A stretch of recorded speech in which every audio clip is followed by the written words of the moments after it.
Now, there's a part in the whole breakup story, in your connection with your ex, that they pretty much always leave out. And many times this can mess with your head as someone who's going through the breakup. We're going to get into this, and more importantly, what you can do about all of this moving forward in this video.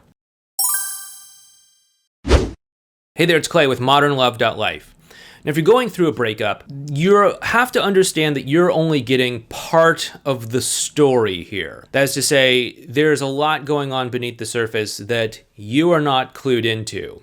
And this can really start to mess with your head, especially when you start to believe that your ex is behaving in strange ways and that they perhaps are even doing this intentionally to hurt you. You know, maybe they're shutting down, maybe they're walling you out, maybe they're not even responding to you anymore, maybe they're even being actively cruel towards you. And this can leave you wondering, who was this person?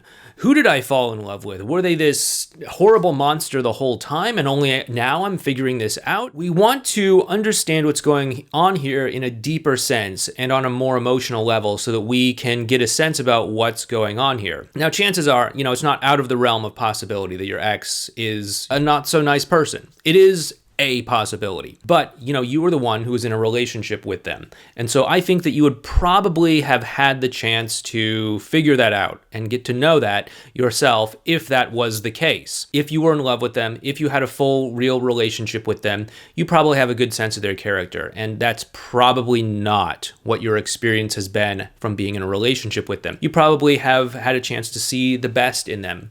And, sure, we're all human and all that, but they're not a monster by any stretch. They probably want to do the right thing. They want to be a good person, and they're doing their best to try to do that. So what is it that's causing this whole strange behavior? What is it that's causing them to sometimes warm up to you and then pull back, to wall you out, to do all of these sorts of things? And in order to understand this, we have to understand the part that your ex leaves out when they talk to you about the breakup, when they talk to you about why the two of you aren't together, when they talk to you about their feelings. And that is that your ex is afraid of being hurt again. Now, I'll go ahead and get into this pretty soon, but if you do like this video, please go ahead and gently tap the thumbs up button for the YouTube algorithm. So why is your ex afraid of being hurt again?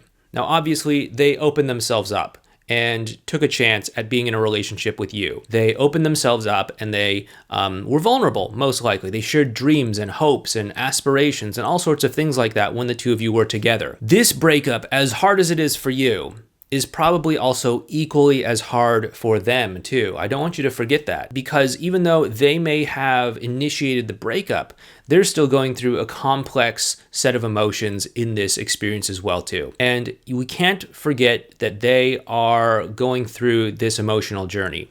So when the two of you do start to connect, when the two of you do start to get closer, they probably do genuinely enjoy that. But it's also pulling them out of their comfort zone. They're also starting to feel certain things for you again. They're also starting to feel a remembrance of why the two of you loved each other and what the two of you appreciated about one another. And the thing is that this starts to trigger their fear. They then start to think, hey, I'm starting to feel a lot of things here again. Isn't this kind of dangerous? What if I get caught up in this dynamic again? What if I get hurt again? What if we end up breaking up again? What if things get bad again? And that can then cause them to say, whoa, hey, I got to chill out here. I got to pull back. I got to create more distance between the two of us, because if we keep connecting like this, I'm going to end up in over my head and I'm not going to know what to do. I'm going to feel vulnerable. I'm going to feel at risk. I'm going to feel as if I'm somehow open to being hurt again. And that's not what they want. And so that's often why they put up all of these walls around themselves, why they pull back, why they sometimes even act cruelly towards you, because they're trying to create that space